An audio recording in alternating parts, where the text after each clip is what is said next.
আমি সহেলি। নিরয় সহেলি ভ্লগের নতুন একটি ভিডিওতে আপনাদের অনেক অনেক স্বাগত জানাই। আশা করছি আপনারা সকলেই ভালো আছেন, আমরাও খুব ভালো আছি। আজকে বৃহস্পতিবার আর সকাল 7:30টার মতো বাজে। আজকে আরেকটু দেরি করে উঠেছি কারণ আজকে একেবারে হালকা কাজ ছিল। প্রথমেই জল গরম করে ওকে দিয়ে এসেছিলাম, ও স্নান সেরে নিচ্ছিল আর ও বলেছিল আজকে স্নান সেরেই আমি তারপর চা খাবো, সেই জন্য চাটাও দেরি করে বসিয়েছিলাম। আর একদিকের গ্যাসে বসিয়েছিলাম আলু সেদ্ধ হতে। ওটা তো বেশি সময় লাগে না যেহেতু প্রেশারে, প্লাস একটা আলুই দিয়েছিলাম আমি। তো একদিকে চা হচ্ছিল, আমি তখন ভাবলাম যে আমি বাকি কাজগুলো সেরে ফেলি। একদিকে শসা কেটে নিয়েছিলাম, দুটো কাঁচা লঙ্কা নিয়েছিলাম আর দুটিখানি ঝুরি ভাজা নিয়েছিলাম। আমি হাতের কাজ কখনো ফেলে রাখি না, আগে ভাগে শেষ করে রাখি। তো ভাবলাম যে চা হতে হতে বাকি কাজগুলো সেরে ফেললে ওকে দিতেও সুবিধা হয়, কারণ চা আর তাড়াতাড়ি মুড়ি খেয়েও বেরিয়ে যেতে পারবে, কারণ বেশি সময় আমার হাতে ছিল না। ওকে চা দিয়ে আমি চলে এলাম এখানে তেল লঙ্কা গরম করতে। আর আমি এইভাবেই না তেল লঙ্কা গরম করি, কারণ আমার কাছে ছোট কোনো পাত্র ছিল না তেল লঙ্কা গরম করার মতো। এইভাবেই করে নিই। একটা লঙ্কা তো, এই যে একটা মাত্র আলু দিয়েছিলাম, যেটা আমি অনেকক্ষণ এইভাবে প্রেশার কুকারে রেখে দিয়েছিলাম। সকাল সকাল অনেক বাসনপত্র জড়ো করবো না বলেই ওই যেটাতে আমি তেল লঙ্কা ভেজেছিলাম ওটাতেই আমি মেখে নিচ্ছিলাম পুরো আলুটা। বেকার বেকার আবার কেন বাসন বের করব বলুন, তারপর আবার সেই ধুতে হবে, সব তো আমাকেই করতে হবে, সেজন্য আমি সব এক জায়গাতেই করে নিচ্ছিলাম। আর একটা মাত্র লঙ্কা আমি ভেজেছিলাম, কিন্তু পুরো লঙ্কাটা দিলে নিরয় খেতে পারতো না, সেজন্য হাফ দিয়ে পুরোটা আগে মাখলাম, তারপর কিছুটা ওর জন্য তুলে রেখে বাকিটা দিয়ে আমি নিজে মেখে নিয়েছিলাম। এই লঙ্কা মাখা দেখে আমার একটা ঘটনা মনে পড়ে গেল, সেই ঘটনাটাই শেয়ার করে ফেলি আপনাদের সাথে। তো আমি তো প্রচুর লঙ্কা খাই, মানে কাঁচা লঙ্কাটাই আমি বেশি খাই, ভাজা লঙ্কা সেরকম খাই না। তো আমি বলেছিলাম আগের ভিডিওতে যে আমি সকালে বিকেলে সন্ধে যখনই যাই খাই না কেন, ভাত মুড়ি বা রুটি সবার সাথেই কিন্তু আমি কাঁচা লঙ্কা খেতে পছন্দ করি। তো আমাকে নিরয় প্রচুর বকেছে। তো আমাকে সানি আর খুশি দুজন মিলে থ্রেড দিত যে তুমি কিন্তু আর কাঁচা লঙ্কা খাবে না, বা তুমি যদি যতগুলো খাচ্ছ আমি কিন্তু গুনে রাখবো, কাকুমণিকে বলবো। মানে ওরা সব সময় কাউন্ট করতো, কাউন্ট না করলেও মোটামুটি আমাকে মনে করিয়ে দিত। বা আমি যখনই লঙ্কা কামড় দিতাম লঙ্কাতে তখনই বলতো এ মা কটা খেলে, দুটো হয়ে গেল না, তিনটে হয়ে গেল না, এরকম করতো। বেশ মজা লাগতো আমার কিন্তু ব্যাপারটা। যাই হোক, মাঝখানের অনেকটা সময় আমি স্কিপ করে গেছি, কারণ সে একই রকমের গতানুগতিক জিনিস দেখাতে ভালো লাগছিল না। তো আমি আবার চলে এসেছিলাম রান্নাঘরে, আর আমি একটুখানি পোস্ত ভিজিয়ে রেখেছিলাম, কারণ এখানে পোস্ত ভিজিয়ে না রাখলে আমি কিছুতেই বাটতে পারবো না। তারপর আমি 2 রকমের ডাল বের করেছিলাম, এগুলো আমার ইউজ করাই হয়নি। বাড়ি থেকে যে ডালটা নিয়ে এসেছিলাম সেটাই এতদিন ইউজ করতাম, এটা নিরয় কিনে রেখেছিল। তো সেগুলো আমি আর কোনো অন্য জায়গাতে ঢালাও হয়নি, আর ওরকমভাবেই প্যাকেটে রয়ে গেছিলো সিল করা।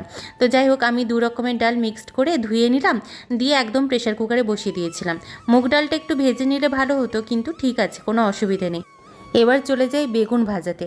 অন্যদিন কিন্তু বেগুন ভাজাতে আমি একটুখানি গুঁড়ো লঙ্কা মিশিয়ে দিই, কিন্তু ভাবলাম যে আজকে অন্য কিছু একটা রান্নাতে গুঁড়ো লঙ্কাটা ইউজ করব, তাই বেগুন ভাজাতে আর গুঁড়ো লঙ্কা ইউজ করব না। রান্নার ব্যাপারে আমার তেমন কিছু বিশেষ জ্ঞান ছিল না, ওই সবার মুখ থেকে শুনে শুনে যেটুকু শেখা আর কি। তো বেগুনের ক্ষেত্রে আমি সবসময় শুনতাম যে বেগুন যদি আগের থেকে নুন লঙ্কা বা হলুদ মিশিয়ে অনেকক্ষণ ধরে যদি রেখে দেওয়া হয় তাহলে কিন্তু খুব কম তেল টানে। অন্যদিন আমি অনেকক্ষণই মশলাটা মাখিয়ে রাখি তারপর ভাজি। তো আজ অনেকটা দেরি হয়ে গেছিলো বলে তাড়াহুড়োতে আর আলাদাভাবে আগের থেকে মশলা মাখিয়ে রাখিনি, একবারে হলুদটা মাখিয়ে ভাজতে দিয়ে দিয়েছিলাম। তারপর ডালটাকে নামিয়ে রেখে তারপর ডিম সেদ্ধ করতে দিয়েছিলাম।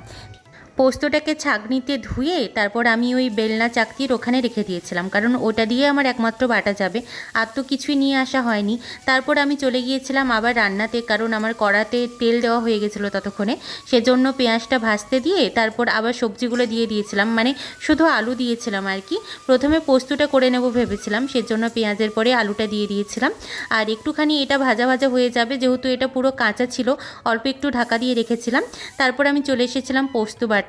এই যে আমার দেখুন পোস্ত বাটা, এটা ছাড়া আমার কাছে উপায় ছিল না। আর এই বুদ্ধিটা আমাকে মায়ে দিয়েছিল, বলেছিল যে তুই এরকমভাবে চাকতি বেলনাতে দিয়ে করতে পারিস, তবে অনেকক্ষণ আগে ভিজিয়ে রাখবি, সেই জন্য সকালবেলাতে ভিজিয়ে রেখেছিলাম। আর এই যে আলুগুলো ভাজা হয়ে যাওয়ার পরে আমি শাকটা দিয়ে দিয়েছিলাম। আগের দিন যে হাফ শাক রয়ে গেছিলো বলেছিলাম না, তো শাকটা তো দেওয়া হয়ে গেছে। শাকটা একটু নেড়ে চেড়ে শাকটা থেকে যখন জল বেরোবে তখন একটুখানি পোস্তটা দিয়ে দেবো। পোস্তটা একদম নামমাত্র দিয়েছি, আর সেভাবে বাটা যায়নি।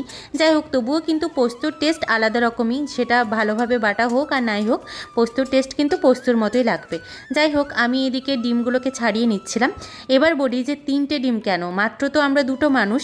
হ্যাঁ, নিরয় মাঝে মাঝে 2টো ডিম খেতে চাই, তখন 2টো ডিম করে দিই ওকে, কিন্তু এটা অন্য কারণেই ছোটো ডিমটা দিয়েছি। সেটা হচ্ছে আমি এই যে 2 রকমের ডাল দিলাম না, সে ডালটার সাথে ভেবেছি ডিমটা দেবো। জানি অনেকেই ভাবছেন যে একটা রকমের গন্ধ লাগতে পারে, হ্যাঁ অনেকের হয়তো লাগে, কিন্তু সত্যি বলছি আমার কিন্তু সেরকমভাবে গন্ধ কিছু লাগছিল না। যেহেতু আমি গরম গরম খেয়েছিলাম সেহেতু আমার কিছু মনে হচ্ছিল না, তবে নিরয় পরে বললো যে ওর একটু একটু লাগছিল। যাই হোক, আমি শাকটাকে তুলে নিয়ে তারপরে এই যে দেখুন অল্প পেঁয়াজ দিয়েছিলাম আর একটু কসুরি মেথি দিয়েছিলাম। তারপর ডিমগুলোকে এইভাবে স্লাইসভাবে কেটে তারপর ওটার সাথে মিক্সড করে দেবেন। একটু বেশি তেল দিলে ভালো হয়, ভালোভাবে ভাজা যায়। আমি একেবারেই কম তেল দিয়েছিলাম, সেজন্য ঠিকঠাকভাবে ভাজা যায়নি, কিন্তু আমার জন্য যথেষ্টই ছিল, ভালোই লাগছিল। তো একটুখানি টমেটোও দিয়ে দিয়েছিলাম, তারপর দিয়ে দিয়েছিলাম ডালটাকে। বেশ কিন্তু টেস্ট লাগছিল। আর এটা কিন্তু আমার নিজের আইডিয়া নয়, আমি সেদিনই একটা ভিডিও দেখছিলাম, তো ভিডিও দেখে ভাবলাম যে আমি ট্রাই করতেই পারি, কিন্তু ওখানে প্রচণ্ড তেল দিয়েছিল, সেটা আমি একদমই প্রেফার করি না, সেজন্য অল্প তেল দিয়েই করেছিলাম। তো যাই হোক, ডালটা হয়ে যাওয়ার পর আমি সেই কড়াতেই, মানে কড়াটা আমি সবসময় ধুই না, দেখুন কীরকম অবস্থা হয়েছে, তো সেই কড়াতেই অল্প একটুখানি তেল দিয়ে সেদ্ধ করা ফুলকপি, তারপর আলু, গাজর, এগুলো অল্প করে ভেজে নিচ্ছিলাম। তারপরে এই যে ফোড়ন দিয়ে পেঁয়াজ দিয়ে দিলাম, তারপর পেঁয়াজ কষে আর আদা রসুন সব কিছু দিয়ে দিয়েছিলাম, তারপর এই সবজিগুলো মিক্সড করে নিলাম। তারপরে আর কি, এটা তো আমার রেগুলার রুটিন হয়ে গেছে। তারপরে এই যে ডিমগুলো দিয়ে দিলাম, ডিমের ঝোল হয়ে গেল একটা।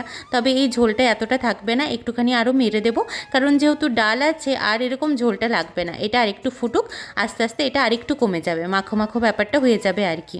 যাই হোক, আমার রান্না মোটামুটি কমপ্লিট। সারা দিনের এই একটা সময় আমি পাই যখন আমি পুরোপুরি ফ্রি থাকি, মানে খাওয়া দাওয়া করে তারপর সমস্ত কিছু গুছিয়ে টুছিয়ে, মানে রান্নাঘরটা পুরো মুছিয়ে ধুয়ে ধুয়ে সব কিছু ফ্রেশ করে তারপর এসে বসি। আর এই সময়টাতেই আমার পুরো ফ্রি টাইম। ফ্রি টাইম ঠিক বলবো না, কারণ এরপর হয়তো আমি একটুখানি হয়তো সিনেমা বা কিছু একটা চালিয়ে রাখবো। কখনো কখনো ঘুমিয়ে যায়, প্রচণ্ড ঘুম পাই, সেদিন সেদিন হয়তো ঘুমিয়ে যায়, নয়তো ভ্লগের এডিট করতে বসি, নয়তো একটা ছোট্ট হয়তো গল্পের জন্য শর্টস রেডি করলাম। এইভাবে কখন এই যে জানলা আমার খোলা আছে, মানে পর্দাটা শুধু খোলা আছে, তো এইভাবে করতে করতে আমার কখন সন্ধে হয়ে যায় আমি নিজেই বুঝতে পারি না। রোজ ভাবি আমি বাইরেটা একটুখানি যাব, এখানে একটা ছোট্ট পার্কের মতো করা আছে, বাচ্চাগুলো খেলে, তো প্রত্যেকবার ভাবি আমি যে আজকে একটু যাব, সকাল থেকে ভাবি আজকে একটু যাব আমি খাওয়া দাওয়া করে, কিন্তু এরপর আমার আর বেরোতে ইচ্ছে করে না। যদি কখনো বেরোই তাহলে অবশ্যই কিন্তু পুরোটা ঘুরে দেখাবো আরেকবার যে কোন দিকে কোনটা আছে, কারণ সত্যি কমপ্লেক্সটা কিন্তু খুব সুন্দর। তো এই যে আমার ওই কারণে যাওয়া হয় না। আর সকালে একদিন বেরিয়েছিলাম, একটা ছোট্ট শর্টস দিয়েছিলাম আপনাদের, মানে সবার সাথে শেয়ার করেছিলাম। তো এখন আমি নিয়ে বসেছি আপেল, আপেলটা নষ্ট হয়ে যাচ্ছিল, যা হোক করে বেছে বেছে বের করেছি। আর প্রত্যেক দিন নিরয়ে এসে দেখে যে ফলগুলো শেষ হয়েছে কিনা, আর এবারে ফলগুলো বাড়ি থেকেই নিয়ে এসেছি, দেখিয়েছিলাম। তো এগুলো যদি না খাই, নষ্ট হয়ে যায়, আমাকে খুব বকবে আর আমার নিজেরও খুব খারাপ লাগে। খাবার নষ্ট করতে সত্যি বলছি খুব খারাপ লাগে। অনেকেই হয়তো আমার ভ্লগগুলোতে দেখবেন যে খুব কম রান্না করি, হয়তো অনেকের মনে প্রশ্ন আসতেই পারে যে এত অল্প দুজনের হয়ে যায়, তো আমরা দুজনেই কিন্তু খুব কম খাই এবং খাবার নষ্ট করতে সত্যি ভীষণ গায়ে লাগে। আর ছোটোর থেকেই না এই জিনিসটা শিখে গেছি যে যতটা, মা সবসময় বলতে যে যতটা খাবার খেতে পারবে ততটাই নেবে, আর যদি কোনো কারণে নেওয়া হয়ে যায়, খেতে শুরু করে দাও, তাহলে পুরোটা মোটামুটি শেষ করবে, যদি না তোমার শরীরে কোনো অস্বস্তি লাগে। শরীরে অস্বস্তি লাগলে তখন আর খাওয়ার দরকার নেই, কিন্তু যদি না অস্বস্তি লাগে, যদি খেতে পারো তাহলে কিন্তু শেষ করবে, ফেলবে না। তো সেটাই কিন্তু মেনটেন করি এখনও। আর বাড়িতে হলে কি হয় যে স্বচ্ছ ব্যাপারটা থাকে, এখানে তো সব কিছুই কেনা, এই জন্য আমাদের যেহেতু চাষে প্রচুর সবজি চাষ হয়, তো সেহেতু বাড়ি থেকে যতটা পারি আমাকে দিয়ে দেয়, আমরা নিয়ে চলে আসি। 2 দিন 3 দিন 5 দিন যতদিন গেল ঘুরিয়ে ফিরিয়ে রান্না করি।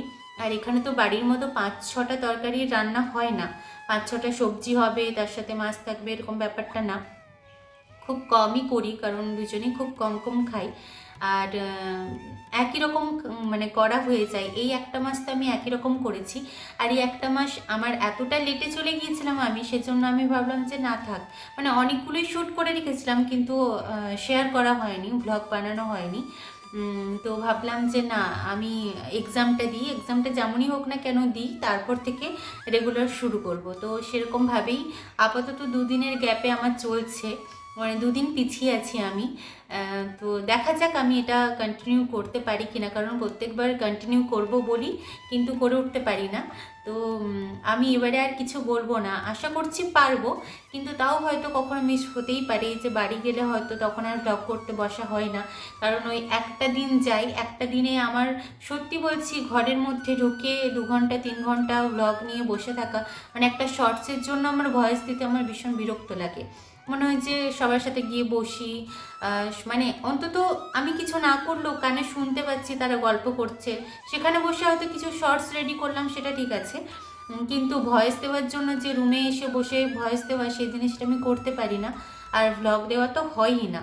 তো সেই কারণের জন্য আমার সেই সময় হয়তো ডিলে হয়ে যাবে আবার, কিন্তু আমি চেষ্টা করব।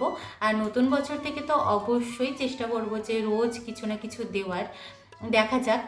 তো আজ তো দুপুরটা আমার এভাবেই কাটবে, আবার আজকে একটা ভ্লগ দেওয়ার আছে, সেটার এখনও কিছুই কমপ্লিট হয়নি, শুধু ভিডিওগুলোই রেডি আছে। তো দেখা যাক আজকে ভ্লগটা দিতে পারি কিনা। আর আজকে সন্ধেটাও আবার দেখাবো, অবশ্যই কিন্তু পুরোটা দেখবেন। আগের দিন মনে আছে কতগুলো তন্দুরি নান নিয়ে এসেছিলো, সবগুলো তো খেতে পারিনি, আর সকালবেলাতেও এরকম ভারী খাবার খেতে ইচ্ছে করছিল না, তো আমি রাত্রের জন্য রেখে দিয়েছিলাম। কিন্তু 3 পিস ছিল, 3 পিসে তো আর দুজনের হবে না, সেহেতু আমি অল্প করে আটা মেখেছিলাম। মোটামুটি যা আটা মেখেছিলাম তাতে 4টে রুটি মোটামুটি হয়ে গিয়েছিল। তো দেখুন এই যে রুটি মোটামুটি কিন্তু আমার গোল বেলা হচ্ছে, তাই না? আগের তুলনায় কিন্তু বেশ ভালোই হচ্ছে। তবে কি জানেন তো, আমি প্রথম যখন শুরু করেছিলাম সব কিছু তো আপনাদের সাথে শেয়ার করা হয়নি, তখন যদি রোজ ভিডিও দিতাম তাহলে কিন্তু বুঝতে পারতেন যে কতটা ইমপ্রুভ হয়েছে। কারণ আমার এখানে আসা কিন্তু 1 মাস হয়ে গেছে। 1 মাসে 2-3 বার বাড়ি গেছি হয়তো, কিন্তু একদিনের জন্য।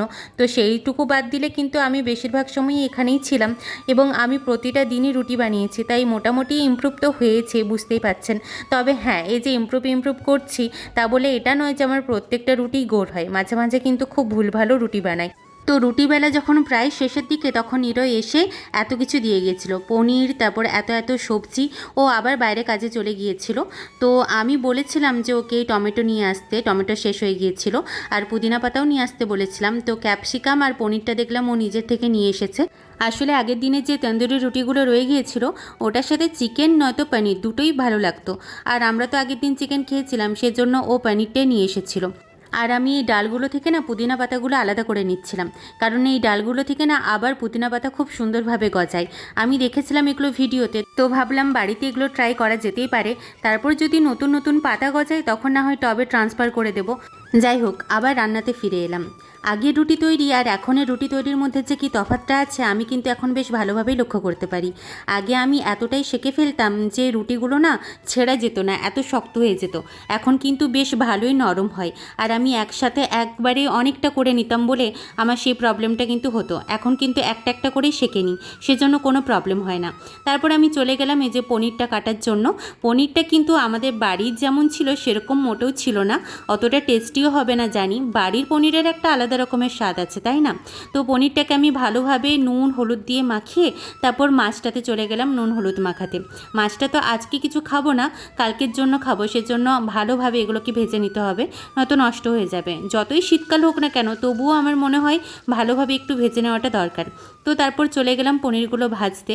দেখুন পনিরগুলো ভাজার সময় বুঝতে পারছেন যে এগুলো কীরকম একটু লেগে যাচ্ছে এবং ভেঙে যাচ্ছে, যেটা আমাদের বাড়ির পনিরে কিন্তু একদম সেটা ছিল না। সেটা কিন্তু সহজেই বেশ ভালোভাবেই ভাজা হয়ে যাচ্ছিলো এবং লেগেও যাচ্ছিল না। তো পনিরগুলো ভাজার পর আমি মাছগুলো ভেজে নিচ্ছিলাম, তারপর বাকি রান্নাগুলো করে নিতাম, কারণ নয়তো বাকি আমাকে পুরো কড়াটাকে ধুয়ে তারপর আবার মাছগুলো ভাজতে হতো। তাই আমি একবারে সব কাজগুলো সেরে ফেললাম। আর এবারেও কিন্তু ওই একই রকমেরই একটা রেসিপি বানাবো ঠিক করেছিলাম।